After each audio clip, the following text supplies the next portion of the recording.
Hello नमस्कार दोस्तों, कैसे हैं आप लोग। उम्मीद करते हैं पूरा मस्त होंगे और आप अपनी पढ़ाई जो है काफ़ी बेहतरीन तरीके से कर रहे होंगे।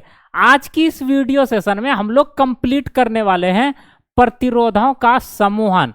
प्रतिरोधों का समूहन जो है दो प्रकार से किया गया है मेरे भाई।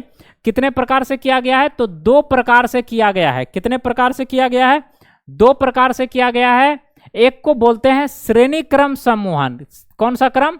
श्रेणी क्रम समूहन, जिसको सीरीज ग्रुपिंग कहा जाता है अंग्रेजी में। और दूसरा हमारे पास होता है समांतर क्रम समूहन। पहला होता है श्रेणी क्रम समूहन, दूसरा होता है समांतर क्रम, इसी को पार्श्व क्रम समूहन भी कहा जाता है। इसको अंग्रेजी में पैरेलल ग्रुपिंग कहा जाता है। अब पहला नंबर समझते हैं कि श्रेणी क्रम समूहन जो होता है मेरे भाई, श्रेणी क्रम समूहन को जो है हम लोग कैसे आइए श्रेणी क्रम समूहन को सबसे पहले समझते हैं। देखिए, आपको क्या करना है, तीन प्रतिरोध लेना है। तीन प्रतिरोध को हम क्या किए, श्रेणी क्रम में ऐड कर दिए। पहला प्रतिरोध, दूसरा प्रतिरोध एंड तीसरा प्रतिरोध। अब तीनों का संगत विभवांतर जो है मेरे पास, तीनों का संगत विभवांतर क्या है मेरे भाई? तीनों का संगत विभवांतर है, एक का V1, एक का V2, एक का V3। तीनों का ये संगत विभवांतर निकल गया। अब इसको जो है हम V वोल्ट से सप्लाई दे दिए। तीनों प्रतिरोध में V वोल्ट से इसको सप्लाई दे दिए। तो हम यहाँ पे यही फिगर का एज इट इज यहाँ लिख दिए हैं। माना कि तीन प्रतिरोधों R1, R2 एवं R3 को V वोल्ट के साथ श्रेणी क्रम में जोड़ दिए हैं। उसको क्या किया है, श्रेणी क्रम में तीन प्रतिरोध को जोड़ दिए। आप तीन भी ले सकते हैं, चार भी ले सकते हैं, दो भी ले सकते हैं, कोई फर्क नहीं पड़ता। हमें सिर्फ सिद्ध करना है कि श्रेणी क्रम संयोजन का समतुल्य प्रतिरोध कैसे निकलता है। तो तीन प्रतिरोध को हम श्रेणी क्रम में जोड़ दिए और एक बैटरी से इसको जो है सप्लाई दे दिए V वोल्ट। इसका संगत विभवांतर V1, इसका संगत विभवांतर V2, इसका संगत विभवांतर V3 हो जाता है। तो अब यहाँ वही चीज हम लिखे हैं कि यदि प्रतिरोधों का संगत विभवांतर जो है, संगत विभवांतर क्या है, एक का है V1, दूसरे का V2, तीसरे का V3 हो, तो अब हमें क्या करना है, टोटल विभवांतर निकाल लेना है। कितना होगा? अब हमें क्या करना है मेरे भाई, इसका टोटल विभवांतर निकाल लेना है। तो देखिएगा, टोटल विभवांतर अगर आपसे पूछ देगा तो V इक्वल टू क्या निकल कर आ जाएगा। अगर आपसे टोटल विभवांतर पूछ देगा मेरे भाई, तो V इक्वल टू क्या हो जाएगा, V1 प्लस V2 अब प्लस V3 होगा, हाँ या ना। ये हो जाएगा टोटल विभवांतर। ये टोटल विभवांतर आने के बाद हमें पता है ओम का नियम। आप पढ़ चुके हैं ना ओम का नियम, जरा ध्यान से समझिएगा। ओम का नियम, ओम का नियम, अगर आप ओम का नियम पढ़े हैं तो उसमें आपको पता है V बराबर क्या निकाले थे, IR, हाँ या ना। कितने लोगों को याद है ये? V बराबर IR निकाले थे। तो सब में वही मान हमें पुट कर देना है। कैसे मान पुट करना है, इसको थोड़ा सा हम और छोटा कर देते हैं और छोटा करके साइड कर देते हैं ताकि मेरा जो है स्पेस इस तरफ बन जाएगा। देखिए, अब हमें क्या करना है, ये जो समीकरण 1 है, इसमें समीकरण 1 में हमें इसका मान सारा पुट कर देना है। यहाँ है V, तो V के जगह पे हम मेरा जो समतुल्य प्रतिरोध है, समतुल्य प्रतिरोध, तो हम इसको ऐसे भी लिख देंगे। हम यहाँ पे ऐसे इसको स्टेटमेंट में लिख देंगे, यदि समतुल्य प्रतिरोध RS हो तो क्या हो जाएगा समीकरण 1 से। तो यहाँ पे V है ना, तो V के जगह पे हम क्या लिखेंगे, I into RS equal to, अब यहाँ क्या है हमारा V1, तो V1 के लिए हम क्या लिखेंगे, I तो सब में कॉमन है, I इंटू R1 लिख देंगे वहां पे। तो I into R1 plus I into R2 plus I into R3 लिख देंगे। अब यहां से क्या करेंगे मेरे भाई, I को कॉमन निकाल लीजिए आप। I को जब आप कॉमन निकालोगे ना मेरे भाई, I इंटू RS हो गया। यहां से हम क्या करेंगे, I को कॉमन निकाल लेंगे। तो आई को कॉमन निकालोगे तो अंदर में क्या बच गया, R1 plus R2 plus R3 बच गया, हाँ या ना। अब आई से आई हमारा कैंसिल हो गया, तो फाइनल में हमारा आर एस इक्वल टू क्या निकल कर आ गया, R1 plus R2 plus R3 निकल कर आ गया। और यही हमारा जो है प्रतिरोधों के श्रेणी क्रम संयोजन का जनरल फॉर्मूला हो जाता है।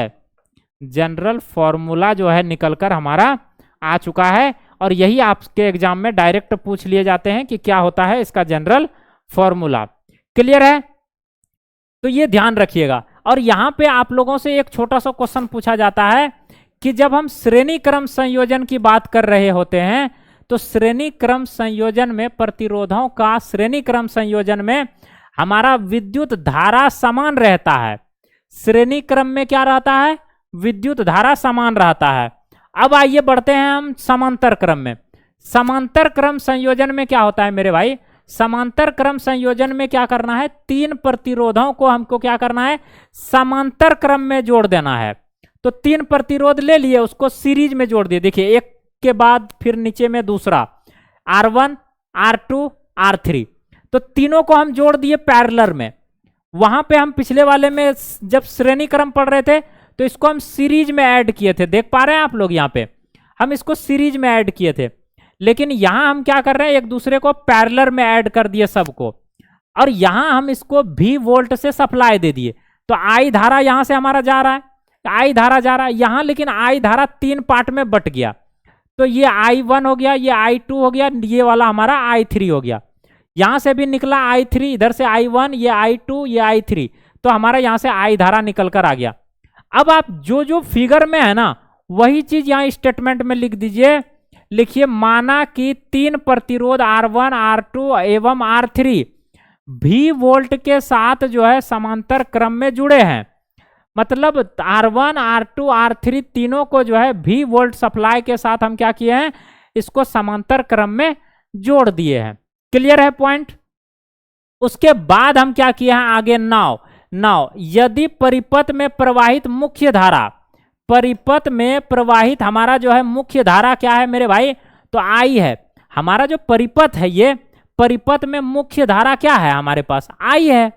तो मुख्य धारा आई है, तो इसका संगत धारा क्या हो जाएगा, तो यहां तक तो आई आया, लेकिन इस पॉइंट से आगे देखिए तीन संगत धारा में बट गई है। तो प्रतिरोधों का संगत धारा क्रमशः I1 I2 एवं I3 हो, तो मतलब तीन धारा बट गया, प्रतिरोधों का जो संगत धारा हो गया I1 I2 I3 हो गया। अब जैसे ये हो गया तो हमें टोटल धारा निकालना है। हमें क्या करना है अब मेरे भाई, टोटल धारा निकाल लेना है। तो टोटल धारा जब निकालेंगे तो I बराबर क्या हो जाएगा, कोई बताएगा हमको, तो I बराबर हो जाएगा I1 प्लस I2 अब प्लस I3 हो जाएगा टोटल धारा। बताओ यस या नो, क्लियर है सबका, वेरी गुड। ये हमारा टोटल धारा निकल कर आ गया। अब हम पढ़ चुके हैं गुरुजी कि ओम के नियम में हम पढ़े थे, ओम के नियम में, ओम के नियम से या ओम का नियम में जो हम लोग पढ़े थे, क्या पढ़े थे, V बराबर IR होता है, V बराबर IR होता है। लेकिन I को जब फ्री करोगे तो क्या हो जाएगा, V बाय R हो जाएगा। बताओ यस या नो, ये पढ़ चुके थे हम लोग ओम का नियम में। तो यहां से अब हम क्या करेंगे, इस समीकरण में सारा का सारा ये फॉर्मूला ला के पुट कर देंगे। तो जैसे यहां पुट कर देंगे ना, तो मेरे भाई क्या लिखेंगे, लिखेंगे यहां एक लाइन, यदि समतुल्य प्रतिरोध RP, क्योंकि पैरेलल में हम पढ़ रहे हैं, तो समतुल्य प्रतिरोध RP हो तो हमारा यहां से क्या निकल कर आ जाएगा, I का फॉर्मूला क्या लिखेंगे, V बाय R। तो R सिर्फ प्रतिरोध चेंज होगा हर केस में, प्रतिरोध के जगह पे हम समतुल्य के लिए निकालेंगे तो RP लिखेंगे। अगर हम अलग अलग रेजिस्टेंस के लिए निकालेंगे तो R1 R2 R3 लिखेंगे। तो यहां से हमारा क्या हो जाएगा, V बाय RP। यहां इसमें I1 के लिए निकालने बोला जा रहा है, तो I1 धारा किसके लिए है, R1 के लिए है। तो ये हमारा हो जाएगा V बाय R1 अब प्लस V बाय R2 अब प्लस V बाय R3 हो जाएगा। यस या नो? तो यहां से अब हम क्या करेंगे मेरे भाई, अब यहां से हम कॉमन निकाल लेंगे V को कॉमन निकालेंगे तो 1 बाय RP बच गया। या नहीं तो आप इसको ऐसे भी लिख सकते हैं डायरेक्ट, आप इसको जो है इस तरफ की चीजें को डायरेक्ट भी लिख सकते हैं। V बाय RP बराबर, यहां से V अगर हम निकाल लें कॉमन तो अंदर में क्या बच जाएगा, तो 1 by R1 plus 1 by R2 plus 1 by R3 बच जाएगा। हाँ या ना? ये बच जाएगा हमारे पास। तो ये V से V हमारा कैंसिल हुआ, ये V से V हमारा कैंसिल हो गया। तो हमारे पास जो फॉर्मूला निकल कर आ जाएगा, क्या निकल कर आ जाएगा, 1 by RP equal to 1 by R1 plus 1 by R2 plus 1 by R3 निकल कर आ जाएगा। और यही हमारा जो है समांतर क्रम का फॉर्मूला निकल कर आ जाता है, जनरल फॉर्मूला हमारा निकल कर आ जाता है। तो ये कंप्लीट हमारा श्रेणी क्रम समूहन और समांतर क्रम समूहन किसका, प्रतिरोधों का, तो ये दोनों कंप्लीट हो जाता है। बहुत ही बेहतरीन तरीके से हम पूरा प्रयास किए एक एक करके समझाने का। देखिएगा, सबसे पहला हम किसको डिस्कस किए, तो सबसे पहले हम डिस्कस किए किसको, समांतर क्रम को। सबसे पहले हम किसको डिस्कस किए मेरे भाई, समांतर क्रम को डिस्कस किए। तो ये आप लोगों को ध्यान रखना है। दूसरा हम लोगों ने डिस्कस किया क्या, दूसरा हम लोगों काफी बेहतरीन तरीके से डिस्कस कर चुके थे, ये वाला जिसका नाम है क्या, श्रेणी क्रम समूहन। ये श्रेणी क्रम समूहन जो है ना इंपॉर्टेंट है, ध्यान रखिएगा। ठीक है, मिलते हैं अगली वीडियो में। वीडियो को ज्यादा से ज्यादा दोस्तों में शेयर कर दीजिएगा, जाते जाते वीडियो को लाइक कर दीजिएगा, हमें मोटिवेशन के लिए प्यारा सा कमेंट जरूर कीजिएगा। मिलते हैं अगली वीडियो में, तब तक के लिए bye, take care, love you all.